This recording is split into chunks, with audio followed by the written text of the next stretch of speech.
Nous allons apporter des éléments de réponse à des questions qui ont été posées ce matin. Quels acteurs? On a vu qu'ils étaient multiples. Comment travailler ensemble entre professionnels libéraux, établissements de santé, usagers et associations. Donc, pour cette table ronde, nous accueillons Monsieur François-Xavier Corbin, qui est directeur au centre hospitalier Georges Mazurel, établissement public de santé mentale de Vendée à La Roche-sur-Yon. Le professeur Schmitt, qui est président de la commission, professeur Laurent Schmitt, qui est président de la commission médicale d'établissement du CHU de Toulouse et président de la conférence régionale de la santé et de l'autonomie de la région Occitanie. Monsieur Jean-François Thébault, qui représente la Fédération française des diabétiques, qui est ancien membre du collège de la Haute Autorité de Santé. Et le professeur François Chollet, président de FHF Prévention, et élu à la municipalité de Toulouse, qui remplace le docteur Légourgue, qui n'a pas pu venir. Donc je vais laisser la parole au professeur Schmitt, qui va nous présenter son expérience en matière de prévention. Donc, tout d'abord, merci pour cette invitation. Je voudrais dire que cet exposé très court a plusieurs points faibles et nécessite plusieurs autocritiques. Le premier point faible, c'est qu'il traduit une vision de quelqu'un qui travaille dans un CHU et vous verrez que les silos sont nombreux. Le deuxième point faible, c'est qu'à aucun moment, on ne retrouve la place de l'usager qui serait un peu au centre des objectifs de prévention. Et le troisième point faible, c'est que, ayant un pied dans une commission régionale et un pied dans un CHU, j'ai de nombreux conflits d'intérêts, pas majeurs, mais entre une responsabilité, au sein de l'ARS et une responsabilité au sein de mon établissement. Alors, ces points faibles étant posés, juste quelques points. Une stratégie nationale de santé, elle donne lieu à un programme régional de santé, et s'inspirant d'un programme régional de santé, eh bien, il y a tout simplement un projet d'établissement.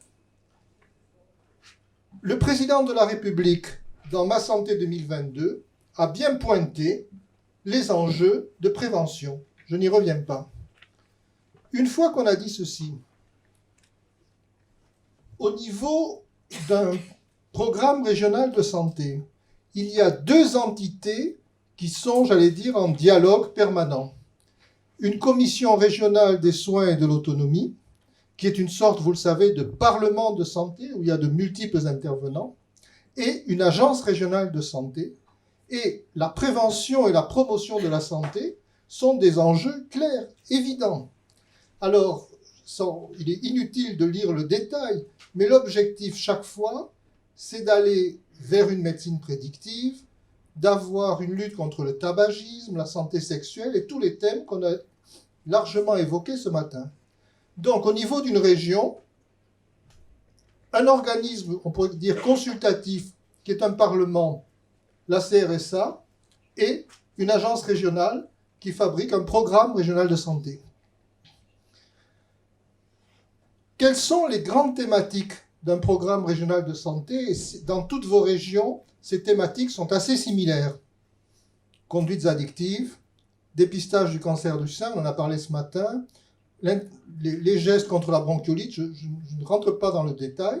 Et comment un programme régional de santé est-il mis en musique? Eh bien, le plus souvent par des appels à projets qui viennent de la part de l'agence régionale et qui permettent de développer tel ou tel point du PRS. Une fois que ces éléments sont posés, eh bien, un établissement, je pense que pour un CHU, la feuille de route de l'établissement, elle est décidée par le projet stratégique d'un CHU. Eh bien, cette feuille de route s'inspire bien sûr de la stratégie nationale de santé, mais surtout et beaucoup du programme régional de santé. Et J'ai pris quelques exemples, l'éducation affective et sexuelle chez les jeunes, l'obésité et les comportements addictifs dans les territoires. Et vous pointez sans doute, en m'écoutant, un premier point faible. C'est-à-dire que vous voyez que les PRS ont des objectifs territoriaux, alors que les CHU utilisent, si je puis dire, des pathologies, des syndromes ou des disciplines pour faire de la prévention. C'est déjà un premier point faible. Et ce point faible, vous allez voir, ça représente quand même une épine irritative. Alors, je prends l'exemple d'une tentative de pont ou de lien entre un programme régional de santé et l'action dans un CHU. Je vous demande par avance d'excuser mes exemples qui sont très spécifiquement occitans d'une part et qui concernent le CHU de Toulouse d'autre part. Ils sont, comment dire, trop typés peut-être, mais au moins c'est ce que j'avais facilement à disposition. Alors, l'Occitanie met en place actuellement une charte de vaccination pour les établissements des fédérations et tous les praticiens. Elle fait une campagne structurée et elle s'appuie sur X professionnels, étudiants, pharmaciens, ceci vous le connaissez. On a dit ce matin, on a donné un chiffre, je pense qu'en tout cas dans le CHU dans lequel je travaille, la couverture vaccinale antigrippale est inférieure à 35%. On n'a pas des chiffres précis, entre parenthèses, mais elle est très basse. Donc nous avons lancé une campagne en lien avec le PRS, qui était d'abord de déminer toutes les fausses informations concernant la vaccination antigrippale, mettre les vaccins à disposition dans les services pour que les agents n'aient pas à aller en médecine du travail, donner l'exemple dans les instances et les comités de direction, CHSCT, CME ont eu un stand de vaccination avant qu'ils se réunissent et donner un badge pour les personnes vaccinées. Le badge que je porte est celui de l'Occitanie, pas celui de mon établissement. Alors, on a vu le passage d'une région, programme régional de santé, à un CHU. Deuxième question, est-ce que les CHU ont des outils de prévention spécifiques? En d'autres termes, quels sont les outils dont nous disposons? Vous les connaissez, et là aussi la critique qui va pouvoir être faite, c'est que ces outils sont extrêmement morcelés, épars. Il n'y a pas, alors ce matin j'ai bien entendu que le préventologue, il y avait des réserves ou des réticences de la part de l'ARS, mais il faut bien reconnaître que dans un établissement hospitalier, il y a une direction de la recherche clinique, il y a toute une série d'instances, les CLIN, les CLAN, les CLUD, qui chacune essaie de donner une cohérence. Sur la prévention, on l'a pas. Alors vous allez voir d'un patchwork des petits morceaux. Les revues de morbimortalité, c'est de la prévention. Elles permettent de ne pas refaire les mêmes erreurs. Les plateformes vis-à-vis des maladies chroniques. Nous mettons en place une plateforme qui s'intéresse aux maladies cardiovasculaires, respiratoires et métaboliques dans les territoires. Mais là aussi, vous voyez, on fonctionne par discipline. Il y a en pédiatrie un projet de prévention pour des interventions précoces auprès des nouveau-nés pour le dépistage, aussi bien des maladies métaboliques que des troubles du développement. C'est tout à fait remarquable, tout à fait passionnant. Les hématologues et un certain nombre d'oncologues ont proposé une plateforme qui s'appelle Predicto et dont le but est de repérer au plus tôt tous les risques de cancer et tout ce qui peut toucher aussi bien les tumeurs liquides, maladies hématologiques, que les tumeurs solides. Et vous voyez que ça part, là aussi, d'un point de constat. Alors, dans celle-ci, les médecins généralistes sont associés, mais j'allais dire c'est un exploit du CHU. Lorsque nous regardons notre projet d'établissement, eh bien, nous avons 7 projets en 2019 et autant en 2020 qui sont des projets de prévention. Ils concernent des équipes mobiles, des rechutes de maladies chroniques, une prévention du suicide, les grossesses à risque. Donc vous voyez que dans un projet d'établissement, et vous en avez sans doute l'expérience dans vos établissements respectifs, eh bien il y a ici ou là, de manière régulière, des aspects de prévention. Il y a d'autres éléments de prévention qui sont importants dans les CHU. Tout d'abord, une tentative de relier des accidents du travail, du personnel, à un certain nombre d'événements problématiques. Cette prévention-là, elle est quand même très importante en matière d'attractivité et de maintien des équipes dans un CHU. Il y a une série de groupes de travail qui fonctionnent par risque. Et c'était le sens de ma question de ce matin. Ces risques sont pris en compte par des directions de la qualité et de la stratégie. Ce n'est pas forcément des risques qui viennent via la filière médicale. L'amiante, le risque chimique, les risques biologiques, les rayonnements, les troubles musculo-squelettiques. Bref, on a une filière qui utilise les directions de la qualité et de la stratégie. Les risques psychosociaux sont des risques qui apparaissent beaucoup dans les CHSCT, et les CHSCT sont aussi un lieu où les enjeux de prévention sont forcément discutés, avec très souvent un point mis sur tel ou tel aspect. Là, par exemple, c'était le sujet de l'amiante, qui, dans des établissements qui contiennent des bâtiments construits post-Seconde Guerre mondiale, on a souvent des sujets sur l'amiante. Alors, on est parti de la région. On est allé vers l'établissement CHU.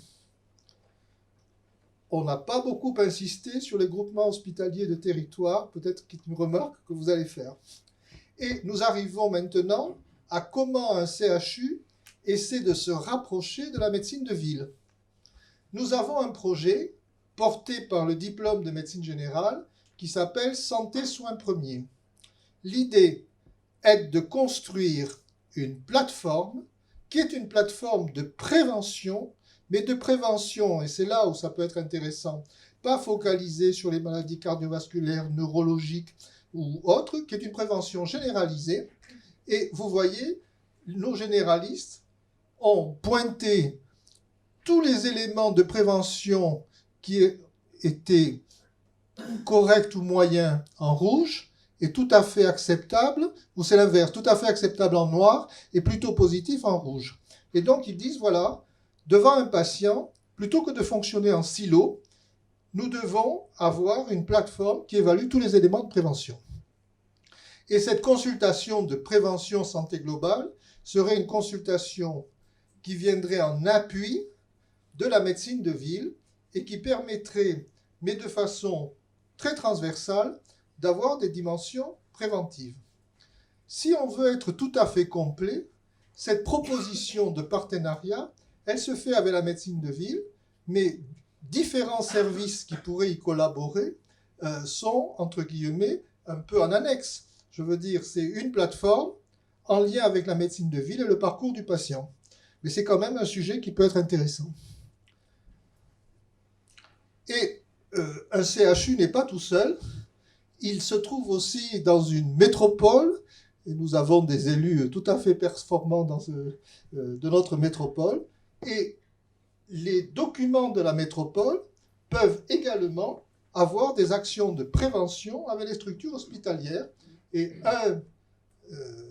un des documents a concerné la prévention des cancers, et on voyait bien comment la métropole, sur des actions territoriales, mais se mettait aussi en lien avec des équipes du CHU, de la même manière que nous avons une praticienne, chirurgienne gynéco-oncologique, qui a développé pour des patientes qui ont été atteintes d'un cancer du sein ou d'un cancer gynécologique, l'utilisation du rugby comme une manière à la fois de réinvestir leur fonctionnement, la vie et leur corps.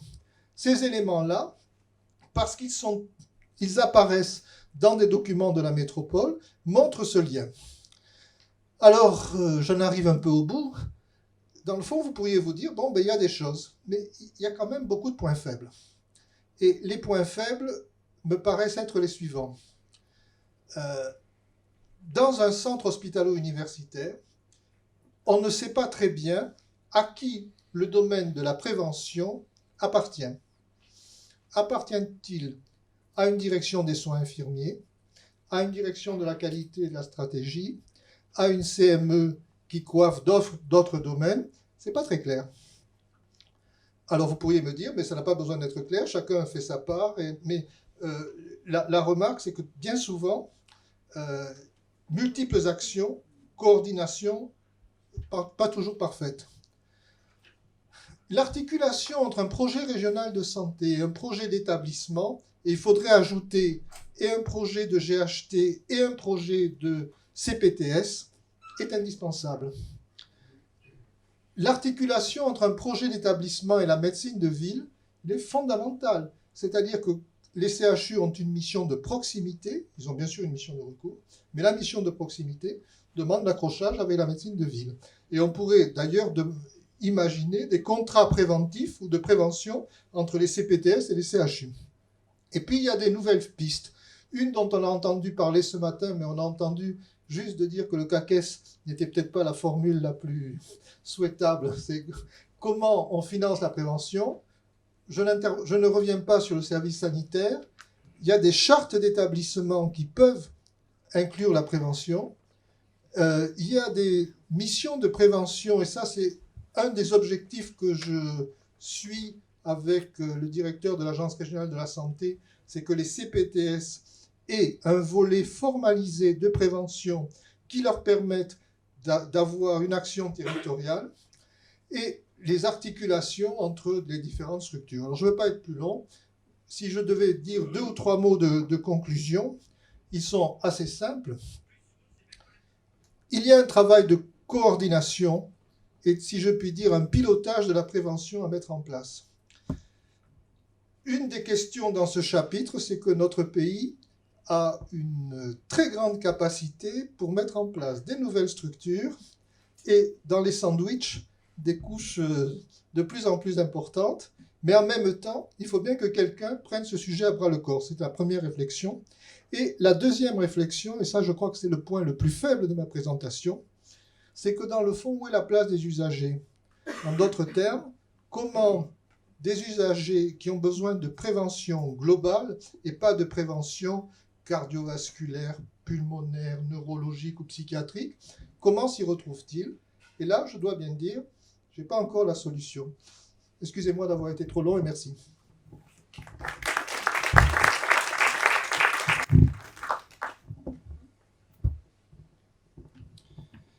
Merci.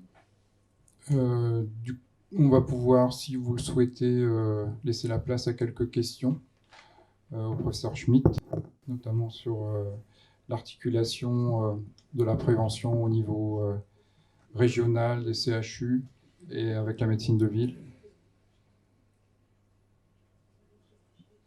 Pas de questions. Donc je vais laisser la parole à monsieur François-Xavier Corma. Bonjour, donc, je me présente, François-Xavier Corma, donc, je suis directeur des affaires générales territoriales, j'insiste sur ce terme, c'est important. Culture communication au centre hospitalier Georges Mazurel en Vendée, c'est un établissement public de santé mentale. Je ne sais pas si ma présence ici, qui se fait un peu au pied levé, puisque c'était notre directeur Pascal Forcioli qui devait intervenir, est liée au fait qu'on soit dans l'enceinte de l'hôpital Sainte-Anne. On a assez peu, cela dit, pour être plus sérieux, on a assez peu parlé de santé mentale ce matin ou de prévention en santé mentale et psychiatrie. Et je pense que, je ne sais pas si c'est comment il faut l'interpréter, mais en tout cas, ce sur quoi je voudrais moi insister, c'est sur le fait que la prévention, dans la culture de nos établissements, je suis depuis peu de temps dans l'établissement dans lequel j'exerce, elle est dans l'ADN quelque part, un petit peu de l'hôpital, sans doute psychiatrique. Je m'explique. On a une culture de secteur, comme vous le savez, une culture de l'aller vers, une culture du partenariat, qui fait que finalement, on a depuis très longtemps dans nos établissements sans doute une sensibilité particulière sur les questions de prévention. Cette sensibilité, elle se marque à la fois dans l'organisation même de nos structures, dans les acteurs avec lesquels nous travaillons et qui sont nos partenaires, mais aussi sur les thématiques qui sont les nôtres, et puis sur les outils qu'on met en œuvre dans notre action auprès de la population. La prévention, donc, dans les établissements de santé mentale, c'est donc une dimension de prise en charge importante. Elle fait partie, encore une fois, comme je le disais, de notre fonctionnement, de notre mode de prise en charge même. D'ailleurs, le gouvernement ne s'y est pas trompé dans le Ma Santé 2022, puisque le premier des 3 axes de la feuille de route santé mentale et psychiatrie, puisqu'il y a une feuille de route, comme vous le savez, spécifique pour nos établissements, elle met bien en avant, effectivement, la promotion de la santé, promouvoir le bien-être, prévenir et repérer précocement la souffrance psychique et prévenir le suicide. Ce sont les termes mêmes de cette feuille de route. Donc il y a une vraie prise de conscience, en tout cas une reconnaissance sur cette spécificité et sur ce qu'on peut apporter. C'est un enjeu de la santé publique, qui est fort chez nous, donc prévention et repérage précoce. J'insiste aussi sur ces termes-là, ils ont déjà été employés ce matin. Ce qui nous préoccupe ou ce qui nous motive, on va dire, dans nos établissements, c'est effectivement le fait d'agir en amont des troubles psychiques, au début des troubles, pour empêcher ou retarder l'évolution de la maladie, le plus tôt possible, dès la petite enfance. Et on sait la difficulté, autant pour des troubles physiques, je dirais, que quand des handicaps physiques sont présents ou surviennent. Je ne dis pas que c'est forcément facile, mais c'est peut-être plus simple de les déceler, de les identifier. Autant quand on est dans la sphère psychique et psychologique, c'est souvent plus compliqué, plus difficile, avant qu'un diagnostic ne soit posé, avant que des parents reconnaissent aussi ce handicap-là et qu'il puisse y avoir du coup un traitement, une prise en charge qui soit mise en place. La prévention en santé mentale, c'est aussi un enjeu social et sociétal, bien évidemment. Lutter contre la désinsertion socio-professionnelle et familiale et déstigmatiser les maladies psychiatriques, c'est pour nous un peu un leitmotiv, en tout cas une ligne rouge dans notre action. On travaille bien évidemment en psychiatrie et santé mentale en lien avec les plans nationaux. Je ne vais pas les citer, plan autisme et autres plans, mais d'autres plans aussi sur lesquels il y a souvent un volet aussi santé mentale, qui n'est pas toujours mis en avant, mais qui est important. Donc je disais qu'on a les éléments qui font que la prévention fait partie de notre fonctionnement, c'est aussi à travers les acteurs. Les acteurs qui composent l'offre psychiatrique déjà, mais aussi les partenaires qui peuvent être les nôtres, mais d'abord au niveau des acteurs qui sont dans notre organisation. Donc on est, comme je le disais, sur un fonctionnement en secteur, donc la logique de l'aller vers, prévenir, en 2 mots. On a comme vous le savez, donc le maillage de l'offre, elle est articulée sur les centres médico-psychologiques qui sont la porte d'entrée pour des prises en charge en santé mentale et psychiatrie. Et donc là, on a finalement une vraie dimension de prévention dans ces centres-là. C'est pas parce qu'une personne franchit le seuil d'un centre médico-psychologique qu'il va forcément aller vers une hospitalisation. On a aussi plus la pathologie est décelée, ou plus le trouble, on va dire, sans parler de pathologie, est décelé en amont, plus on peut finalement prévenir l'hospitalisation ou prévenir même le développement de la pathologie. On a évoqué, je ne reviens pas dessus, les infirmiers de pratique avancée, qui sont aussi des acteurs importants dans nos structures. C'est venu dans un second temps, mais la reconnaissance de la psychiatrie santé mentale comme un des fondamentaux de la formation des IPA. Donc nous, d'ailleurs, dans notre établissement, on a 3 IPA qui sont en cours de 2e année de formation dans le cursus, qui vont revenir donc chez nous pour exercer ce nouveau rôle. On a également des partenaires importants qui, en termes de prévention, ont toute leur place. Ce sont les maisons départementales des adolescents. Je les cite. Alors, on en a une Je ne sais pas s'il y en a sur tous les territoires, je pense que c'est le cas. Là, on voit bien que c'est un lieu, un espace dans lequel, en termes de prévention, beaucoup de choses sont faites, sont décelées, avec l'avantage, parce qu'on a toujours le problème de la stigmatisation en santé mentale et en psychiatrie, sur ces lieux qui sont généralement très, très souvent hors hôpital, justement. Il y a beaucoup moins de réticence pour des parents, pour des jeunes, de franchir cette porte. Et donc, du coup, là, il y a des tas de choses qui se dénouent, déjà par un simple dialogue ou un simple diagnostic posé. Ça se fait donc avec ces partenaires qui sont quelquefois nous rattachés ou pas à des établissements hospitaliers.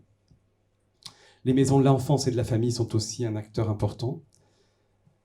Et puis sinon, bien, on a d'autres structures avec lesquelles on travaille. J'évoquais les partenaires qui sont pour nous depuis toujours associés et qui se structurent un peu plus maintenant, avec notamment les communautés professionnelles territoriales de santé, CPTS. Sur le territoire, je vais juste faire un tout petit couplet vendéen, entre guillemets. La Vendée a été très active sur ces CPTS.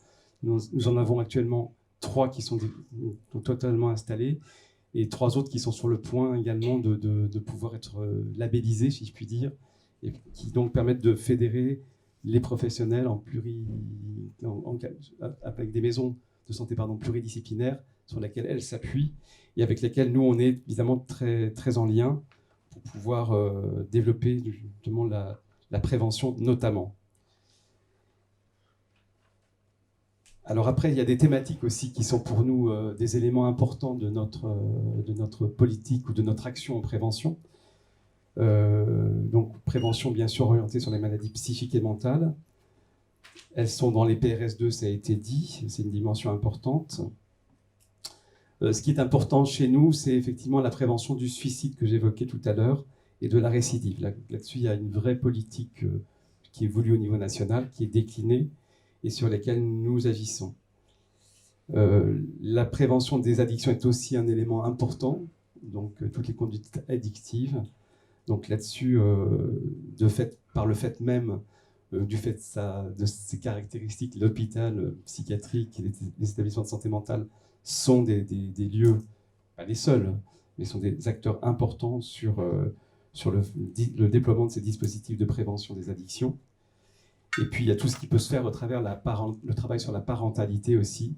C'est aussi un élément fort dans l'action qu'on peut conduire, notamment articulé avec nos services de pédopsychiatrie ou de psychiatrie de l'adolescent. Alors après, vous avez évoqué tout à l'heure, professeur, les troubles du neurodéveloppement. Il y a effectivement un certain nombre de programmes, d'appels à projets qui incitent les acteurs finalement, en dehors de l'hôpital, de se mettre en partenariat pour ces dépistages précoces qui sont finalement un petit peu, je ne sais pas si c'est le versant primaire ou secondaire de la prévention. Je crois qu'on est sur le secondaire, si je ne me trompe pas. Alors, les troubles du neurodéveloppement sont un exemple, les troubles du spectre de l'autisme en sont un autre, mais aussi il y a tout ce qu'on appelle les DIS chez nous, dysphasie, dyslexie, etc., qui sont des éléments sur lesquels on peut très en amont aussi faire une forme de prévention, ou développer une forme de prévention. Les troubles de l'apprentissage, bien évidemment, chez les très petits enfants, c'est quelque chose aussi sur lequel on agit et sur lesquels les établissements de santé mentale sont à la manœuvre.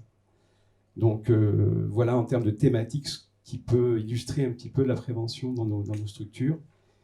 Et puis je voudrais terminer en parlant un petit peu plus précisément des outils de façon un peu concrète qu'on met en œuvre sur cette politique de prévention en santé mentale, puisque c'est l'exemple qui était, je pense que c'était la commande initiale qui avait dû être faite, j'imagine. Donc je vais d'abord citer les semaines d'information en santé mentale. C'est quelque chose qui est connu maintenant, je pense, qui tente à déstigmatiser la psychiatrie, qui, vous le savez, sont pilotées au niveau national et puis déclinées dans les régions et dans les établissements et sur les territoires. Le thème, d'ailleurs, pour 2020, je fais juste un petit coup de publicité, c'est sur la discrimination, ou les discriminations. Donc voilà un moyen aussi pour finalement informer la population et peut-être éviter en tout cas qu'il y ait des diagnostics posés ou quand les gens s'interrogent. En tout cas, il y a aussi cet aspect de prévention qui infuse un peu dans ces semaines d'information en santé mentale. Les contrats, je ne vais pas revenir dessus, ça a été dit ce matin et très bien dit. Les contrats locaux de santé ont souvent un volet de santé mentale. Pas toujours, mais c'est souvent le cas. Donc là, clairement aussi, les actions de prévention elles peuvent trouver leur place en mobilisant les acteurs de la ville, évidemment, qui sont en première ligne. Et la santé mentale, il y a aussi toute sa place. Les projets territoriaux de santé mentale, ça c'est un peu une spécificité et une nouveauté, plus tellement nouvelle maintenant, mais qui quand même commence à prendre forme. Vous savez, vous ne savez pas, mais les établissements de santé mentale ont l'obligation, en tout cas une injonction très forte, mais c'est même une obligation, de mettre en place des projets territoriaux de santé mentale qui permettent de fédérer tous les acteurs, et ils sont nombreux, en santé mentale. Donc ça va de la police, de la justice, en passant par l'éducation nationale, le secteur médico-social, bien évidemment, les hôpitaux, la médecine libérale, etc. Dans les outils toujours, pour en citer encore 2 ou 3, on a des dispositifs sur l'activité physique adaptée, dans la prise en charge des patients dans nos centres médico-psychologiques. Ça, c'est très concrètement aussi ce que l'on peut faire et déployer en termes de prévention, ou en hôpital de jour aussi. Il faut savoir, et je donne juste un chiffre qui concerne l'établissement dans lequel j'exerce, je ne sais pas s'il reflète la réalité que l'on peut retrouver sur les autres territoires, on a 85% de notre activité qui est de l'activité ambulatoire. Souvent, les gens, quand ils imaginent un hôpital psychiatrique, on a forcément des images qui sont toujours très présentes dans l'imaginaire collectif. Camisole, malade enfermé ou attaché. Je caricature un petit peu, mais c'est finalement très peu, 15% de notre activité seulement, de l'hospitalisation temps plein. Donc on voit que finalement c'est aussi beaucoup de prise en charge en ambulatoire chez nous, et on a ça, c'est pour ça que je parlais de l'ADN tout à l'heure, c'est dans notre fonctionnement, en santé mentale en tout cas, depuis très longtemps. Même s'il y a encore beaucoup de progrès à faire en la matière et de développement à accompagner. Prévention des violences et du harcèlement, voilà aussi, on a des outils pour cela que l'on peut déployer. Et on a aussi toute une politique auprès des publics fragiles.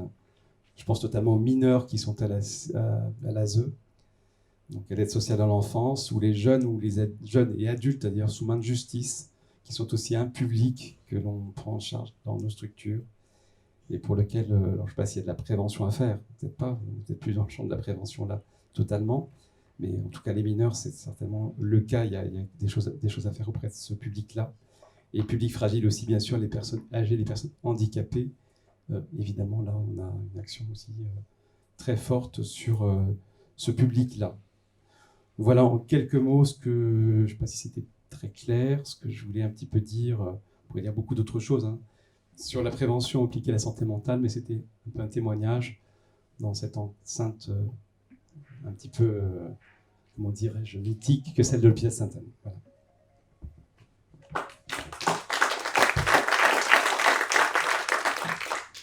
Merci, Monsieur Corbin, pour cette intervention. Donc, je vais passer la parole à Monsieur Jean-François Thébault. Merci beaucoup.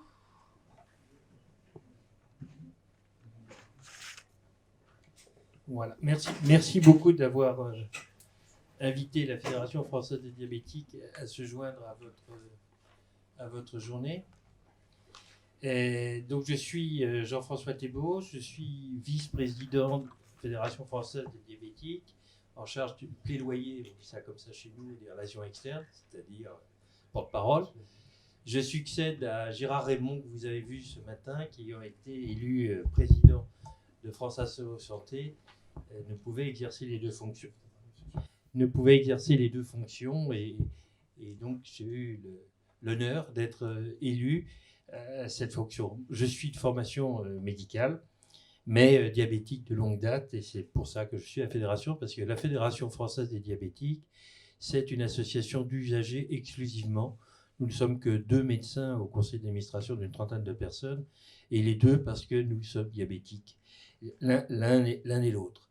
La Fédération française des diabétiques, j'ai, si vous voulez bien, faire mon exposé en 2 parties. Une première partie générale et puis une deuxième partie sur un exemple concret des actions que nous menons. La Fédération française des diabétiques, c'est une grosse association qui a plus de 3000 bénévoles et qui est une fédération de 87 associations locales, donc pratiquement une par département. Nous accompagnons, et notre mission, c'est d'accompagner les diabétiques, quels qu'ils soient. Il ne faut pas être adhérent à la Fédération française, il suffit d'être diabétique et d'appeler la Fédération. Et nous avons, par exemple, à peu près 20 000 accompagnements par an de personnes que nous aidons, accompagnons dans leur parcours, souvent sur des problèmes médico-sociaux, des problèmes de travail. Ça représente, la discrimination, j'ai entendu le mot tout à l'heure, représente 20% des actions que nous menons dans notre service juridique et social sur des problèmes de discrimination, notamment au travail. Et la Fédération des diabétiques, en ce qui concerne la prévention, a 3 types d'actions. Bien entendu, c'est essentiellement la prévention primaire qui nous intéresse, et c'est ce dont je vais parler. Mais également, nous faisons des actions de prévention secondaire, et notamment pour le dépistage des risques cardiovasculaires chez les diabétiques. Et c'est d'ailleurs l'objet des campagnes que nous menons tous les ans, la semaine de prévention de la Fédération, qui est justement pour aider les diabétiques à dépister leurs risques cardiovasculaires. Mais nous avons également une action au niveau de la prévention tertiaire, et notamment pour tout ce qui concerne les technologies de santé, où nous aidons, accompagnons et parfois servons de lanceurs d'alerte sur l'utilisation de dispositifs, puisque les diabétiques utilisent beaucoup de dispositifs et utilisent des médicaments qui peuvent être dangereux. Et le rôle de la fédération est aussi de colliger et de faire un travail de veille, de vigilance, aussi bien de matériaux-vigilance que de pharmacovigilance. Pour ce qui concerne la prévention primaire, je me permettrai de ne pas être tout à fait d'accord avec M. Schmitt tout à l'heure, parce qu'en fait, quand on prévient le diabète, eh ben, on prévient énormément d'autres maladies. On prévient l'hypertension, on prévient le risque cardiovasculaire, on prévient énormément de cancers, et on prévient même la sénescence précoce, puisque les conseils que nous donnons en matière de prévention sont des mesures hygiéno-diététiques, des mesures alimentaires pour prévenir l'obésité, des mesures d'activité physique et des mesures anti-addictives qui sont le tabac et l'alcool notamment. Donc en fait, c'est une action assez transversale que nous menons. Nous ne plaidons pas seulement pour notre chapelle, mais c'est vrai que ces programmes de prévention permettent également de prévenir énormément d'autres maladies. Pour faire la prévention, et notamment la prévention primaire, notre action, elle est et l'action des associations locales, essentiellement, qui relayent souvent des campagnes nationales. C'est d'abord une action d'information auprès des usagers du système de santé, mais pas seulement, auprès aussi des citoyens tout court et même des enfants. C'est une action de formation, parce que nous pensons que la promotion pour la santé est quelque chose d'essentiel pour la prévention. Il faut l'apprendre le plus tôt possible, le plus jeune possible. C'est des campagnes de détection de risques, bien entendu d'abord de détection de risques de diabète, mais également chez les diabétiques, je l'ai dit, des détections de risques cardiovasculaires ou d'autres pathologies comme l'insuffisance rénale et néphropathie ou rétinopathie diabétique. Et puis, nous sommes des fervents partisans de la vaccination et accompagnons à chaque fois les campagnes de vaccination. Ah, excusez-moi, je vais couper aussi mon micro. Bon, mon micro. Voilà, c'est fait. Je suis désolé. Toutes ces actions, elles ne peuvent se faire qu'au niveau du territoire, qu'au niveau du citoyen, qu'au niveau de l'individu. Et pour le faire, nous avons besoin local, bien entendu, des associations d'usagers. Au premier lieu, pour nous, les associations de diabétiques. Je vous ai dit qu'il y en avait une par département, avec près de 3000 bénévoles qui y travaillent.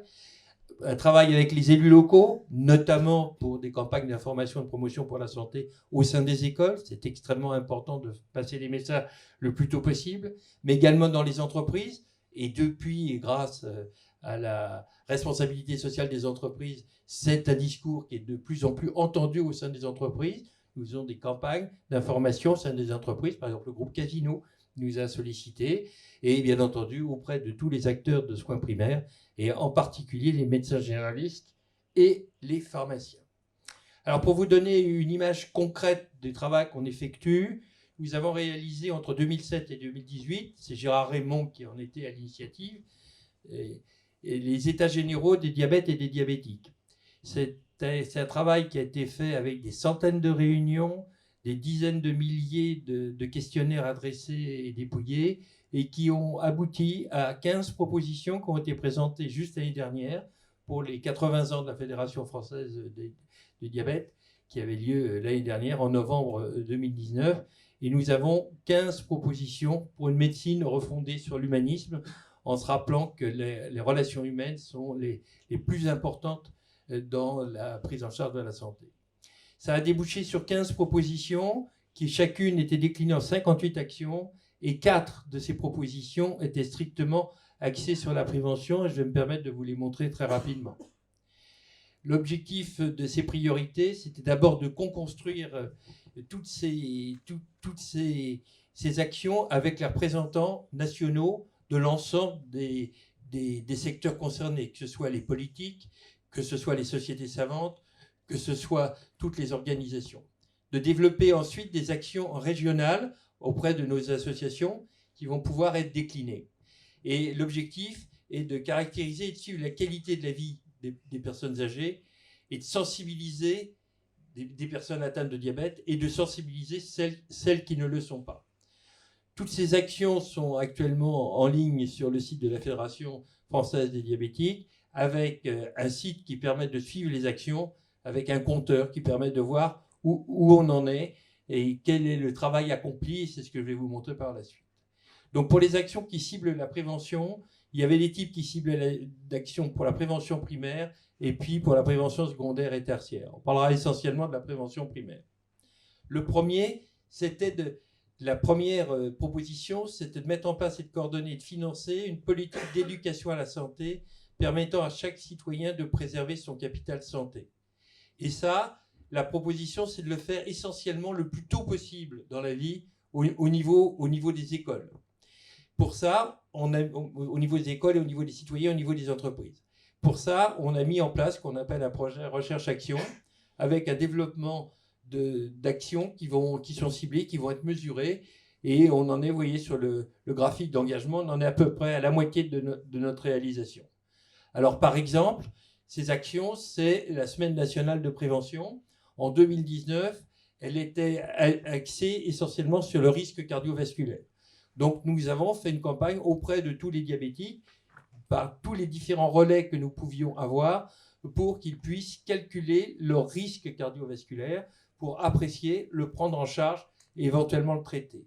Afin d'améliorer cette action, nous sommes appuyés, et cette fois-ci, sur la mobilisation des pharmaciens, dont les deux grands syndicats s'étaient associés à des pharmaciens d'officine, dont les deux grands syndicats s'étaient associés à notre action pour distribuer des formulaires, des patchs, et notamment repérer les personnes à risque à partir d'un questionnaire qui est très simple, qui est le FINRISK, FINPO, parce que c'est comme finlandais, qui permet en 8 questions, très simples, en moins de 2 minutes, de chiffrer le risque qu'on a d'être diabétique pour une personne qui ne se connaît pas diabétique. Et du coup, en fonction du score, de demander à son médecin traitant de faire une prise de sang pour mesurer la glycémie.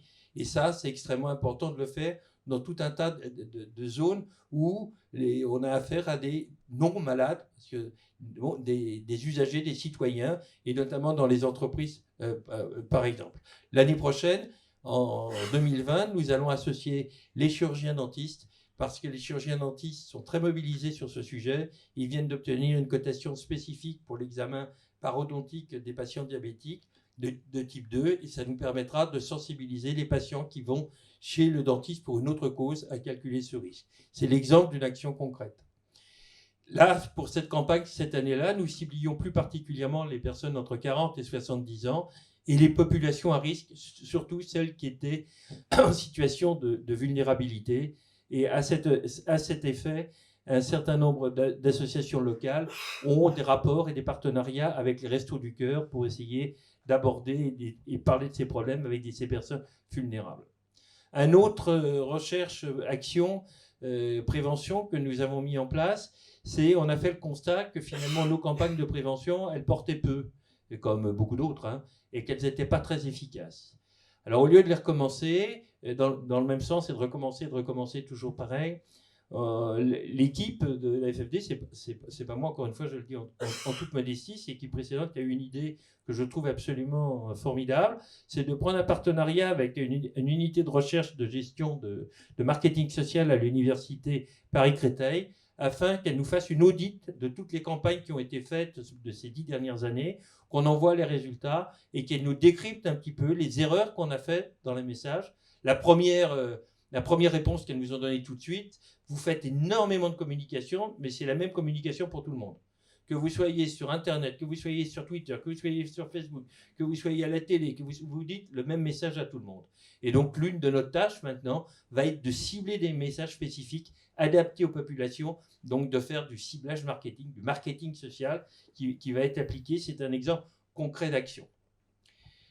Une autre action en matière de prévention primaire, c'est d'augmenter la qualité des produits industriels en donnant aux citoyens la capacité de faire des choix éclairés. En gros, c'est faire en sorte que le Nutri-Score soit utilisé, répandu, associé. Donc on fait une action de lobbying auprès de tous les députés, et y compris auprès des industriels et des grands distributeurs. Casino, par exemple, avec lequel nous avons un partenariat extrêmement limité au point de vue financier, mais extrêmement fort au point de vue relation, a décidé, à partir de l'année prochaine, de mettre sur tous les produits qui sont de sa marque, Casino, donc les Casinos, il y a 5000 produits de marque, de la marque Casino, plus 5000 pour Franprix, Monoprix, etc., de systématiquement mettre le Nutri-Score sur tous les produits et de faire en sorte que le Nutri-Score puisse être affiché sur les produits qui ne sont pas de leur marque progressivement. Ça l'est déjà sur leur site Internet. Sur le site Internet, quand vous commandez un produit qui est le site Internet de Casino, même si le produit n'est pas de la marque Casino, ils nous disent qu'ils vont mettre le Nutri-Score systématiquement. Voilà une action concrète qu'on essaye de mener, même si le Nutri-Score n'est pas tout. Ce qui compte également, c'est les aliments ultra transformés et qui sont aussi un des enjeux que nous repérons. L'autre action, la troisième action, c'est l'amélioration de la connaissance et le repérage des patients à risque de diabète de type 2. Vous savez que la répartition du diabète, en gros, en France, c'est 94%, 93% de diabète de type 1, contre lequel on ne peut pas grand-chose, parce que c'est plutôt immunologique. Ce sont des gens jeunes, une population particulière, jeunes plus ou moins, parfois des enfants très tôt, avec un début souvent dramatique, lié par une crise d'hyperglycémie violente, parfois un coma, alors que le diabète de type 2, ça touche des personnes beaucoup plus âgées. En moyenne, c'est des personnes après 50 ans, et qui est d'évolution beaucoup plus lente, beaucoup plus sournoise, et qui va dégrader les vaisseaux très progressivement. Donc c'est sur ces populations que nous essayons d'agir pour qu'ils repèrent. Alors un point particulier qui est le diabète gestationnel, mais qui commence à être très bien pris en charge en France avec notamment des applications mobiles qui permettent de le suivre. L'impact attendu, c'est que les patients le détectent plus vite, le prennent en charge plus vite et détectent plus vite leurs complications. Dans ce cadre, nous avons un partenariat concret avec l'assurance maladie qui nous accompagne sur énormément d'actions et qui est la campagne dite non au diabète, dans lequel on essaye d'inclure dans 3 départements français, le Bas-Rhin, la Seine-Saint-Denis et la Réunion, si ma mémoire est bonne, d'inclure les patients à risque et de les faire adhérer à un programme. Aujourd'hui, ce programme est assez limité dans ses résultats parce que nous avions, à la suite des discussions avec les professionnels de santé, limité l'accès à cette campagne exclusivement par le médecin traitant. Et il s'avère que ce n'est pas suffisant parce que les médecins traitants ont beaucoup d'autres choses à faire que de faire ça. Et donc, on va l'élargir en passant par les infirmières et par les pharmaciens. Et on espère que cette campagne de sensibilisation sera plus vite. Enfin, comme dernière mesure d'action concrète, c'est celle sur l'activité physique et la diététique qui doivent être considérées comme des thérapies à part entière, et notamment pour ce qui concerne l'activité physique. Ça a déjà été mis dans une loi, mais en fait, c'est pas rentré, à part Strasbourg ou quelques villes où il y a une forme de prise en charge, ce n'est pas du tout rentré. Et pour nous, ça s'apparente à l'accompagnement thérapeutique, qui est très différent de l'éducation thérapeutique. L'accompagnement thérapeutique, c'est quelque chose à un moindre degré, mais qui permet de financer des programmes non pris en charge par l'assurance maladie aujourd'hui, comme la psychologie, la diététique en ville, c'est pas financé, la tabacologie ou l'activité physique. Et c'est une action que nous menons de lobbying. Alors pour le moment, elle est pas franchement commencée parce que, comme je vous l'ai dit, c'est dans la loi de modernisation du système de santé, mais il faut le passer dans les faits. Mais c'est une action de lobbying que nous faisons de manière extrêmement importante pour essayer de pouvoir la faire rentrer dans les faits et faire en sorte qu'il y ait des moyens d'action possibles pour sensibiliser les gens. Ces moyens d'action, c'est bien sûr une forme de remboursement, de prise en charge ou d'accompagnement, au moins pour les patients qui sont atteints de diabète ou de pathologie chronique, parce que ce sont les mêmes problèmes, et on voit qu'y compris dans le cancer ou dans les publications, montrent qu'il y a des effets bénéfiques de l'activité physique. Voilà, je voulais vous présenter quelques... Alors, quelle est la place de l'hôpital dans tout ça ? Ben, pour nous, la place de l'hôpital, il y a deux catégories. Il y a en prévention primaire, on s'appuie énormément sur les services d'épidémiologie et les services de santé publique des hôpitaux avec lesquels on est en partenariat. Pour la prévention secondaire, chez les patients diabétiques, l'intrication, elle se fait bien évidemment avec les services de diabétologie, et notamment à travers les articles 51 et à travers les différentes propositions de modernisation dans ma santé 2022, on espère beaucoup qu'il va y avoir une sortie des établissements hospitaliers, si je peux m'exprimer ainsi, de tout un tas de programmes qui sont pour le moment cantonnés à l'intérieur des établissements hospitaliers, comme par exemple l'éducation thérapeutique, ou qui est insuffisamment diversifiée, insuffisamment pratiquée et un peu trop, par le fait même, centrée au niveau des hôpitaux. C'est pour ça que nous comptons beaucoup sur, non pas une ETP dégradée, mais un accompagnement thérapeutique qui puisse être au plus près des patients de territoire et des soins primaires. Voilà, je vous remercie de votre écoute. Merci à Monsieur Thébault. Y a-t-il des questions sur la Fédération française des diabétiques, sur les états généraux du diabète et des diabétiques? Donc, je vais passer la parole au professeur Chollet qui va nous présenter les actions en matière de prévention à la mairie de Toulouse, dont il est élu. Oui, donc c'est Laurent Lesgourg qui devait faire cette présentation, qui est l'élu de la municipalité toulousaine, qui est en charge des problèmes de santé et qui a eu un empêchement de dernière minute. C'est la raison pour laquelle c'est moi qui le remplace. Alors, avant de partir, j'ai pris quelques notes de ce qu'il m'a dit. Alors, que peut faire une mairie? Que peut faire une métropole? On en a eu un exemple, et Laurent l'a montré tout à l'heure, en faveur de la santé publique, en faveur d'une politique de prévention. On peut commencer ceci par une difficulté. La difficulté, c'est quoi? C'est que, un paradoxe plutôt. Le paradoxe, c'est que ça n'est pas dans les compétences des mairies et des métropoles que de s'occuper des problèmes de santé. Et la loi, donc quand on dit ça n'est pas dans les compétences, ça veut dire que si la mairie ou la métropole finance directement une politique de santé, le contrôle de légalité va retoquer le financement. C'est ça que ça veut dire en pratique. En revanche, c'est sûr que les maires et présidents d'intercommunalités sont extrêmement enclins à intervenir dans une politique de santé. Et ce n'est pas uniquement valable pour le maire de Toulouse, mais je pense que l'ensemble des maires de France est dans ce sens-là, tout simplement parce que la santé, c'est la préoccupation numéro 1 des Français, numéro 1 donc des citoyens des différentes villes de ce pays. Donc il y a un intérêt très clair des mairies, des métropoles, pour intervenir avec astuce, donc, et pas directement, mais avec astuce dans les questions de santé. Le premier point, peut-être que l'on pourrait expliciter, c'est que finalement, les mairies constituent un échelon de proximité, qui est un échelon de proximité essentiel pour favoriser la santé des habitants à travers l'ensemble des politiques publiques qui sont portées par la ville ou la métropole. Exemple, le logement. faire du logement salubre, c'est une action de santé publique.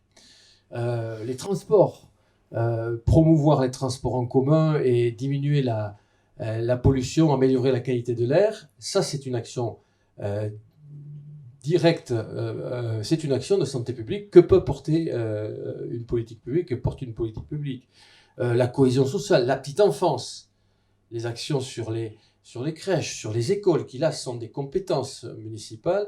Donc la présence des villes et des métropoles, elle se fait d'abord sur les politiques publiques. L'urbanisme, j'avais noté également, et puis aussi certaines missions sur les publics précaires, je pense à la petite enfance, je l'ai dit, mais aussi les personnes, le handicap, mais aussi les personnes âgées.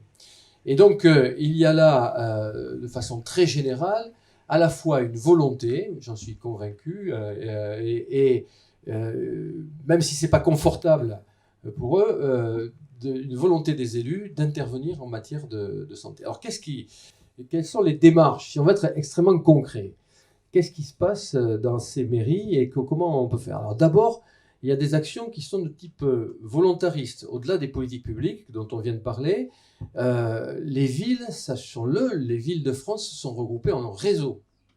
Elles sont interconnectées en matière de santé. C'est ce qu'on appelle le réseau français des villes santé de l'Organisation mondiale de la santé. Depuis 90, c'est dans la stratégie du réseau des villes santé 2020-2030, qui s'appuie sur le consensus de Copenhague, qui est l'un des principaux objectifs, est de favoriser la santé et le bien-être, la gouvernance, le renforcement du pouvoir d'agir et de la participation, la création d'environnements urbains contribuant à l'équité, à la prospérité des habitants et l'investissement dans les personnes pour promouvoir la paix sur Terre. Donc il y a là le réseau des villes santé qui est un outil connecté entre les villes partenaires, et elles ne sont peut-être pas toutes partenaires, mais à mon avis, c'est pas loin d'y être. Et donc, cette idée-là, ça permet de décliner périodiquement des actions de terrain sur tel ou tel thème. Autre possibilité, et ce qui se passe, ce sont la signature de contrats ou de chartes. Je prends quelques exemples. Il y a une charte nationale actuellement, Villes et territoires sans perturbateurs endocriniens, qui est un engagement de la ville par sa politique publique et surtout par l'achat public, par une politique d'achat, de s'affranchir des perturbateurs endocriniens. C'est une manière de montrer l'exemple. C'est pas neutre vis-à-vis des industriels de dire, écoutez, je ne prendrai pas ces produits s'il y a du bisphénol dedans, etc. Voilà. Ville engagée contre le sida, plan de lutte contre le moustique tigre, etc. Donc les villes investissent dans des plans comme ceci. Ensuite, très concrètement, historiquement, certaines villes ont, par l'existence d'un centre municipal de vaccination publique, agi directement. Et c'est pas et les villes qui ont ce centre de vaccination, Toulouse en est une, c'est une délégation d'État. Certes, ce sont des exceptions dans le territoire où certaines villes ont pu bénéficier de ce centre-là. Donc ici, c'est vrai, à Toulouse, quand vous voulez partir au Sénégal pour vous faire vacciner, vous pouvez aller au CHU, vous pouvez aller à la mairie. À la mairie, vous avez en plus le passeport. Voilà. Je le dis pour le CHU. Voilà. Ça, ouais. Ensuite, donc, c'est les contrôles sanitaires. La police sanitaire peut être déléguée, l'État le fait, à travers les contrôles sanitaires dans les établissements de bouche, par exemple, à travers les contrôles sanitaires pour la salubrité. Et puis, les villes, elles sont des signataires de programmes. Elles se sont regroupées avec les acteurs sociaux. Elles signent le contrat local de santé mentale que les psychiatres et les acteurs en psychiatrie connaissent bien. Le projet éducatif de territoire, le contrat de ville, le plan de prévention de lutte contre la pauvreté, le plan local d'urbanisme intercommunal d'habitat, le plan climat, air, énergie territoriale. Tout ça, c'est des plans dans lesquels une dimension santé est inscrite. Ce n'est pas forcément une dimension maladie, mais c'est une dimension santé. Et ça, c'est quelque chose qui est universel dans le territoire. Ça fait beaucoup de choses. Et puis, il y a quelque chose qui est un peu nouveau, que les ARS connaissent bien. C'est pas nouveau. Le contrat lui-même n'est pas nouveau, mais dans la dimension du contrat est un peu nouvelle, c'est les CLS, c'est les contrats locaux de santé. Le contrat local de santé se signe entre l'ARS, la mairie, et là, pour le coup, 11 partenaires, dont les 3 centres hospitaliers présents, le CHU, le CH Marchand, l'hôpital du coin à Toulouse. Et la déclinaison, je l'ai là, de cette mobilisation de la mairie et de ses partenaires se fait autour de thématiques nutrition, prévention, réduction des risques à l'usage de substances psychoactives, santé sexuelle, santé mentale, médiation en santé, démographie des professionnels de santé, accompagnement du parcours des personnes âgées, handicap, environnement urbain favorable à la santé. Donc une série de thématiques dans lesquelles il existe un engagement commun et la municipalité qui a en fait la faculté de mettre les gens autour de la table, même si elle n'intervient pas directement à ce que je disais au début, a une dimension proactive là-dessus. Donc en fait, il y a beaucoup de choses. Je terminerai simplement en disant que il y a même des sujets qui sont des sujets un peu qui ne sont pas directement de la prévention, mais qui peuvent préoccuper. Je prends un exemple qui est l'exemple des déserts médicaux. Les déserts médicaux, ce n'est pas uniquement dans les campagnes, c'est dans les villes. Et on connaît ça bien, c'est une menace très claire dans les villes. Donc là, la ville de Toulouse, mais c'est pareil à Bordeaux, je sais que c'est pareil à Lyon et dans de nombreuses autres villes, a mis autour de la table des partenaires de l'action sanitaire pour essayer de lutter contre la désertification médicale. D'ailleurs, sont concernés non seulement l'ARS, mais l'URPS, je sais que vous en faites partie, l'UFR de médecine, la CPAM, le Conseil départemental de l'ordre des médecins, Toulouse Métropole Habitat qui est un bailleur social, de façon à travers un tour de table, à travers essayer de mettre à disposition des locaux, de voir la localisation de locaux et de construire avec les professionnels un projet. Enfin, une dernière chose, et je terminerai par ça, c'est que c'est un peu ce que je disais ce matin avec les associations. Il faut savoir que les mairies ont, avec les associations, des liens privilégiés. Et en particulier avec les associations en santé.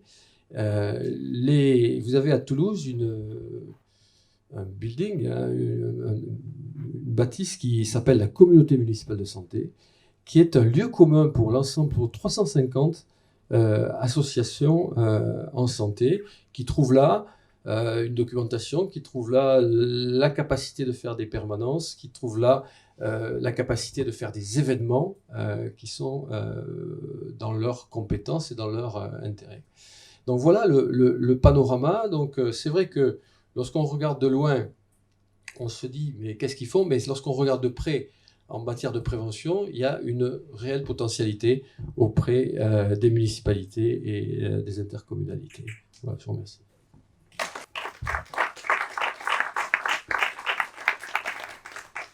Merci au professeur Chollet. Avez-vous des questions concernant l'action des villes en matière de prévention ou les contrats locaux de santé?